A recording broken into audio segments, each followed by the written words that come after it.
Kailan at paano ang tamang paglalagay ng malagkit sa gata? So kapag nakita mo na marami ng nabuo-buo dun sa niluluto mong gata, tapos may asukal na yan, at natunaw na rin yung asukal, at sa tingin mo ay tama na yung natirang liquid niya, yan na po yung time na dapat mong ilagay yung nalutong malagkit. At ang paglalagay ay pakonti-konti lang ho.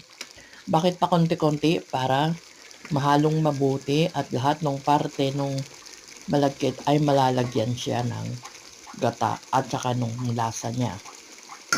So, hindi po dapat na yun ay inilalagay ng buo, kasi yung possibility nga na hindi siya mahalong mabuti ay nandoon. So para maging masarap, ganyan po ang style na gawin.